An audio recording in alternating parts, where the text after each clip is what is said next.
nyo yung ating tangke mga kabads. Yan. Pasensya na mga kabads na naka kasi matindi yung ulan. Lagyan natin ng trapal. Ayan mga kabads yung ating motor dyan. Dito natin nilagay yan. At saka naka-switch lang yan. Yan. Medyo ano lang to mga kabads, yung ating motor maliit. 1/2 horsepower. Yan. Pero matindi ito mga kabads kasi nga may kakaiba yan kasi may tangke. Yan yung pula. Yung pula mga kabads yan yung kanyang pressure tank. Yan. At saka ito yung kanyang mga tugtungan papunta doon sa taas. Yan hanggang doon yan. At saka yung ginamit natin na wire mga kabads, ito malaki para safe yung ating motor. Yan. At saka salamat pala kay Idimar siya nag-install ng ating wiring kasi hindi na natin maagapan yung lahat-lahat na trabaho. Yan. Inakyat ko pa yan yung mga kabads. Ayan. Tingnan natin mga kabads. Hanggang doon yan sa bahay mga kabads, mga 100 meters siguro yan. Yan hanggang dyan mga kabads. Along the road lang to mga kabads yung ating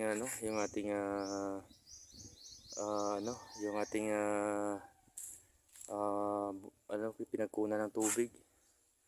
Yan hanggang doon yan mga kabads sa taas ay inakyat natin. Ayan.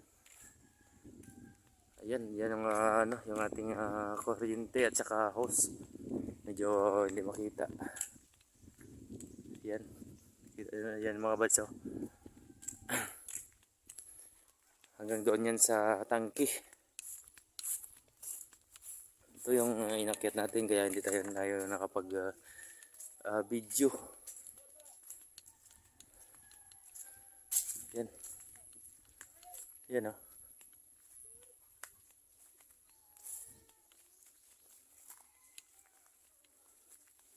Ayan hanggang doon.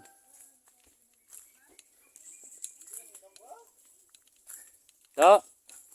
Ayos man.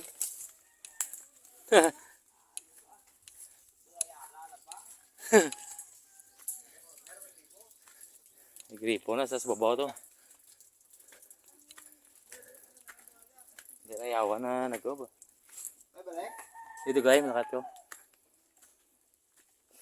Lago na yan. Yan, hanggang dito yung mga kabads. Yung ating tubo. Yan, lagyan natin ng ang ginamit natin mga kabads yung blue. Yun. Blue. Yan. Malayo yan mga kabads yung ating pinagkunan ng tubig. Hanggang doon yan hanggang doon.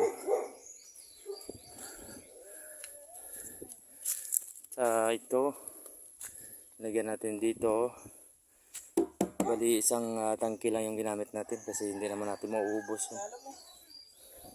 Ito yung niya. Yung kung magpuno na, ito yung dito lalabas.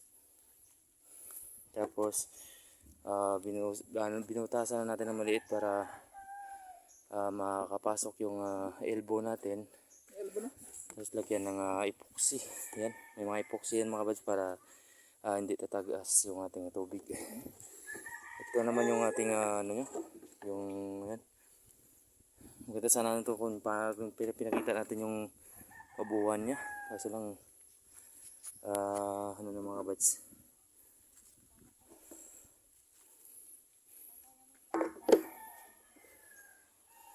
Yan. Yan dito yung niya, ito yung input. Yan ang input. Ito yung output niya mga kabads. Ito yung mag-supply doon sa sa bahay. Saka may guard valve dito. Ayos man.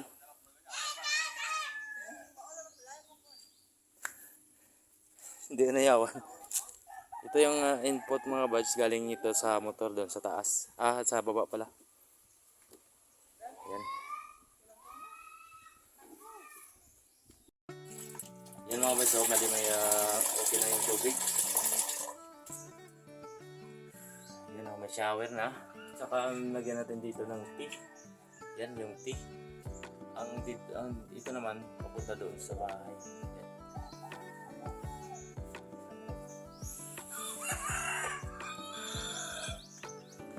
Yan oh. Uy, kamahulog tayo dito.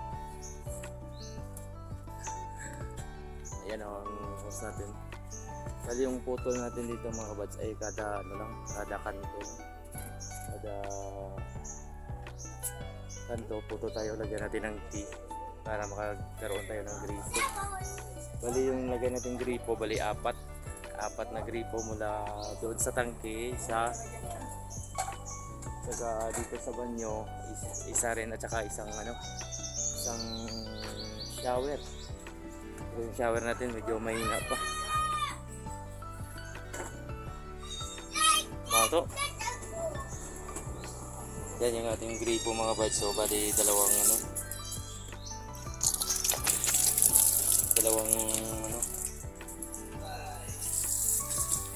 labasan ng tubig. Yan, para hindi na mahirapan si Toto Kobe. Ano masasabi mo, Toto Kobe? Dahil may tubig na tayo. Ayan ay sa mga viewers. Yes, yan ang bali yung ating tea dito. Bali yan, may tea tayo dyan para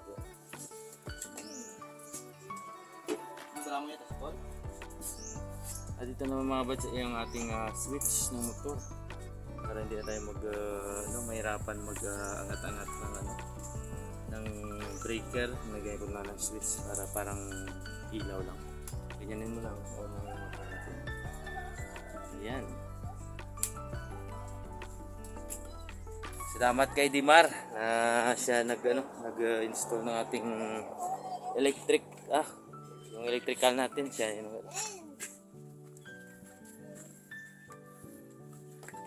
Yun, kita nyo naman mga kabads kung gaano kahirap dito pag wala kang tubig, layo. Saka meron pa tayong sobra pa tayong hose mga kabads. Yan, tingnan natin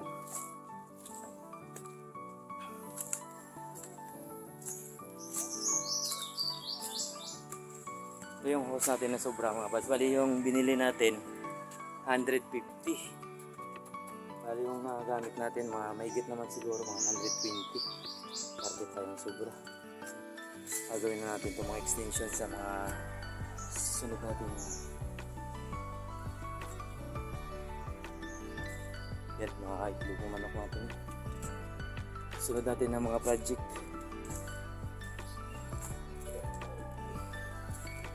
Pakita ko naman sa inyo yung natin.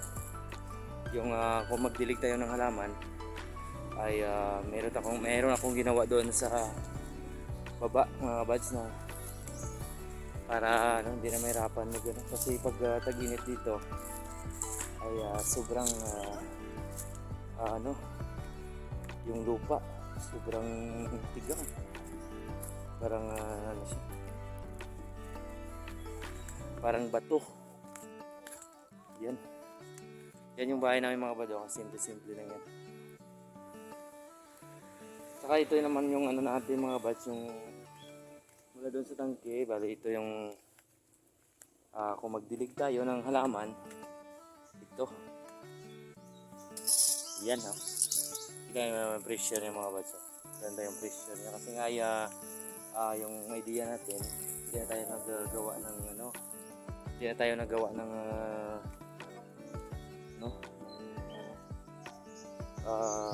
tower ng ating tangke. Doon na natin lagay sa taas para yung pressure niya mula doon sa taas ay matindi.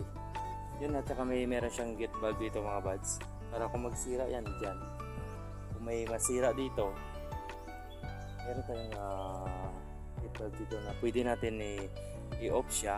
Yan, i-off natin para kung may ayusin tayo dito hindi maglabas ng tubig. Yan. Yun, may nahulog na mangga. Ano ito mga? Kasi nga dito mga buds, yung area namin dito, kulang talaga dito tubig. Meron namang tubig pero ang layo. Yun yung pinuntahan natin kanina mga buds, yung balon doon pa yun. Ayan, matindi talaga pag binuhat natin. yung service natin na magkuha ng tubig doon ay tricycle. Tapos binubuhat pa pataas, kaya sobrang hirap mag kaya ginawan ko ng idea, saka sa tulong din ng mga kabads natin na nag sponsor para magawa ito yung ating tubig dito sa probinsya ng Guimaras, yung ating gripo. Magkaroon tayo ng sarili nating gripo dito para hindi na tayo mahirapan. Yan, shoutout na lang kay Serge Santillan. Maraming salamat sa ating kapatid din tulong. Thank you po Serge Santillan. Yan, support din natin Serge Santillan mga kabads, at saka sa tulong din ng Team PGNT. Maraming salamat po. Lalo na kay Bads Pudyakan, Bintorero TV, Papares TV, Mahina Smile, Malaya Channel, Ayami Channel. Shoutout po sa inyong lahat. So, yun na lang nating update dito sa probinsya ng Guimaras, kasi nga magbihis na.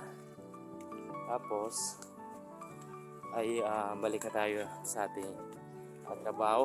Yan, ipakita ko muna sa inyo mga bads yung aking orange dito. Ay nagbunga na. Nagbunga na yung ating orange. Ayun, dami oh.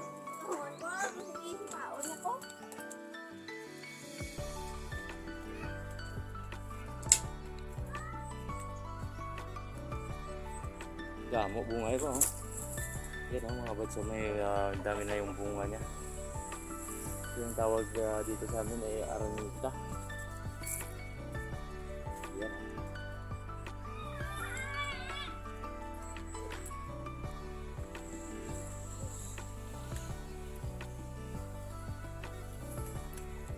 So ito lang yung ating update sa ating pag-uwi dito sa probinsya ng Guimaras. Maraming salamat, and God bless always po sa inyong lahat. Team PGNT, solid. Thank you po. Babus!